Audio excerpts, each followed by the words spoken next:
Hello दोस्तों, स्वागत है आपका YouTube channel electronics for you पे। दोस्तों, आज की वीडियो में हॉल इफेक्ट ट्रांसड्यूसर्स को डिटेल में देखेंगे। तो आज के जो हमारे टॉपिक्स है वो कुछ इस तरह से है।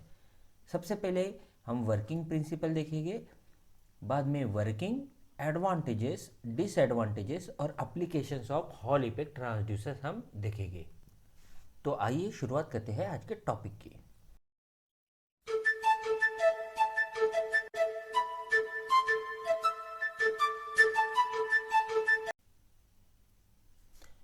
हमारा जो हॉल इफेक्ट ट्रांसड्यूसर रहता है, ये एक टाइप का ऐसा ट्रांसड्यूसर है जो हम मैग्नेटिक फील्ड मेजरमेंट के लिए इस्तेमाल करते हैं by converting it into EMF. Basically हमारा जो हॉल इफेक्ट ट्रांसड्यूसर है ये क्या कर रहा है, तो ये मैग्नेटिक फील्ड को कन्वर्ट कर रहा है ईएमएफ में, क्योंकि डायरेक्ट मैग्नेटिक फील्ड का जो मेजरमेंट है ये पॉसिबल नहीं है।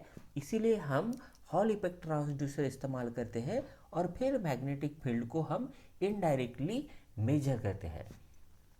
The transducer converts the magnetic field into electrical quantity which is easily measured by the analog or digital meters is called Hall effect transducer। तो आइए देखते हैं इसका वर्किंग प्रिंसिपल क्या है। देखिए, वर्किंग प्रिंसिपल जैसे कि इसका नाम है हॉल इफेक्ट ट्रांसड्यूसर, तो ये बेसिकली डिपेंड है हॉल इफेक्ट पे। यानी यहाँ पर हॉल इफेक्ट क्या रहता है, तो hall effect is basically the process of development of potential difference between two phases of the current carrying strip when strip is kept in the magnetic field. देखिए, इसके लिए एक सिंपल अरेंजमेंट हमें देखनी पड़ेगी। ये है हमारी अरेंजमेंट।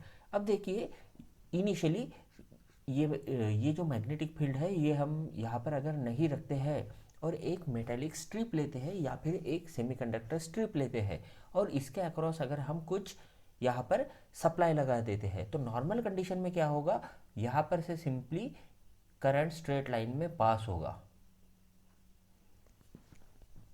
अब देखिए, सेकंड कंडीशन में हम क्या करेंगे, यहाँ पर मैग्नेटिक फील्ड लगा देंगे। अब यहाँ पर अगर हम मैग्नेटिक फील्ड लगाते हैं तो लॉरेंट्ज फोर्स यहाँ पर क्रिएट होता है। अब ये लॉरेंट्ज फोर्स की वजह से क्या होगा, यहाँ पर कुछ साइड में, एक साइड में यहाँ पर इलेक्ट्रॉन्स एक्यूमुलेट होंगे, तो यहाँ पर आ जाएगा नेगेटिव, और सेकंड जो साइड है यहाँ पर होल्स क्रिएट होंगे और इधर साइड आ जाएगा पॉजिटिव। अगर इन दो टर्मिनल्स के बीच हम पोटेंशियल डिफरेंस मेजर करते हैं तो यहाँ पर हमें कुछ ना कुछ आउटपुट वोल्टेज यहाँ पर मिलेगा। प्रीवियस केस में देखिए, जब नॉर्मल केस रहती थी तो क्या हो रहा था, यहाँ पर से सिंपल करंट पास हो रहा था और हमें कुछ भी ईएमएफ नहीं मिल रहा था। जैसे ही यहाँ पर मैग्नेटिक फील्ड इंट्रोड्यूस होता है तो ऐसे केस में यहाँ पर हमें ईएमएफ मिलता है। इसी को हम कहते हैं हॉल इफेक्ट। क्योंकि यहाँ पर क्या हो रहा है, तो सिंपली जब भी यहाँ पर मैग्नेटिक फील्ड आएगा यहाँ पर ईएमएफ हमें मिलेगा। The magnitude of voltage depends on the current and strength of the magnetic field and the property of conducting material। यहाँ पर ये जो हमें आउटपुट वोल्टेज यहाँ पर मिल रहा है, इसका जो मैग्नीट्यूड है ये तीन फैक्टर्स पे डिपेंड रहता है, करंट पे, मैग्नेटिक फील्ड्स के स्ट्रेंथ पे और property of the conducting material. यानी ये जो कंडक्टिंग मटेरियल है इसकी थिकनेस क्या है, इसका ओवरऑल रेजिस्टेंस क्या है, इस पर भी ये डिपेंड रहेगा। The hall effect is found in conducting material and semiconductor. देखिए, ये हॉल इफेक्ट जो रहता है ये कंडक्टिंग मटेरियल्स यहाँ पे सेमीकंडक्टर में हमें मिल सकता है। एक एग्जांपल इसका रह सकता है इंडियम आर्सेनाइड।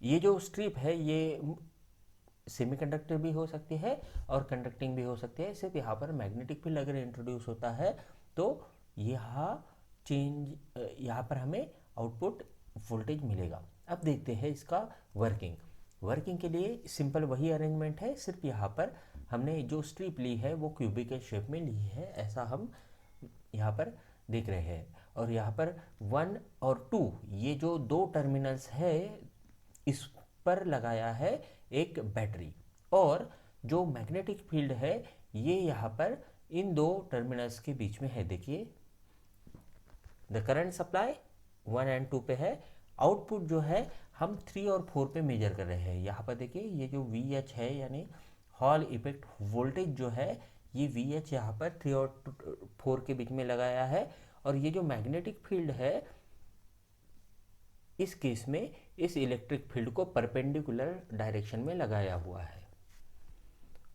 अब देखिए जैसे कि नॉर्मल कंडीशन रहती है तो यहाँ पर हमें जो ईएमएफ है वो सेम मिलेगा, और जब जब जब यहाँ पर मैग्नेटिक फील्ड रहेगा तब कुछ ना कुछ ईएमएफ यहाँ पर डेवलप होगा, और वो जो वीएमएफ है इसको ही हम हॉल इफेक्ट वोल्टेज कहते हैं, और उसका जो फॉर्मूला है ये है V H equals to K H times I into B divided by T.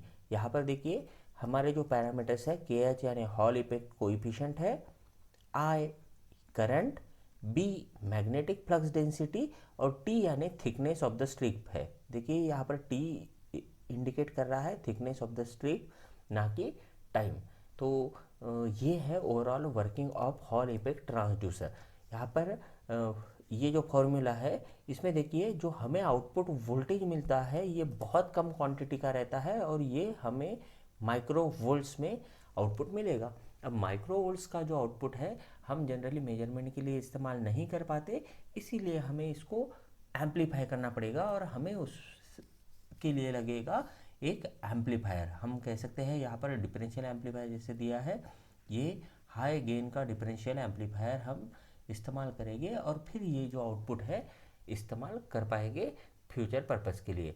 Generally analogue के लिए ये अरेंजमेंट हम इस्तेमाल करते हैं, लेकिन अगर मुझे डिजिटल अरेंजमेंट इस्तेमाल करनी है और सिर्फ मैग्नेटिक फील्ड वहाँ पर है या नहीं इसको आइडेंटिफाई करना है, तो ऐसे केस में एम्पलीफायर के बाद में स्क्विड ट्रिगर लगाया जाता है। स्क्विड ट्रिगर लगाने के बाद देखिए ये जो अरेंजमेंट है simply transistor as a on off switch हम इस्तेमाल करेंगे, और हमें जो आउटपुट है वो डिजिटल फॉर्म में मिलेगा। रेगुलेटर यानी ये एक फिक्स आउटपुट वोल्टेज प्रोवाइड करके देता है।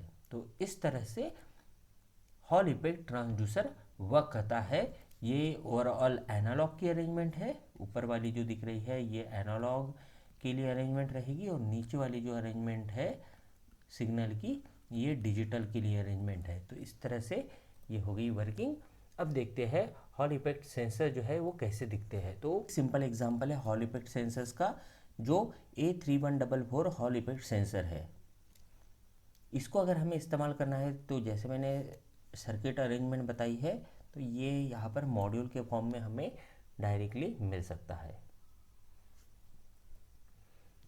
अब देखते हैं कुछ एडवांटेजेस और disadvantages of Hall effect transducer. सबसे पहले यहाँ पर कोई भी मूविंग पार्ट वैसा नहीं है, तो it has long life because of no wear, they are highly reliable, then it has very high speed operation, they can be operated in a wide temperature range. यहाँ पर टेम्परेचर का ज़्यादा effect नहीं होता है, तो इसकी टेम्परेचर रेंज भी अच्छी रहती है। तो all these are the advantages in case of a Hall effect transducer. अब देखते हैं डिसएडवांटेजेस क्या है। हॉल इफेक्ट का जो है ये हम 10 सेंटीमीटर से ज़्यादा डिस्टेंस के लिए मेजर नहीं कर सकते, क्योंकि जो मैग्नेटिक फील्ड है उसकी लिमिटेशंस की वजह से यहाँ पर प्रॉब्लम आएगा। साथ में ही जो मैग्नेटिक फील्ड है ये stray magnetic field can cause inaccurate reading. देखिए मैग्नेटिक फील्ड यहाँ पर स्प्रेड कर सकता है, और उस वजह से हमें इनएक्यूरेट रीडिंग भी मिलेगी। अब मूव करते हैं एप्लीकेशंस की ओर। सबसे पहले तो hall effect transducer is used for converting magnetic flux into electrical transducer. बाद में hall effect element measures the displacement of the structural element.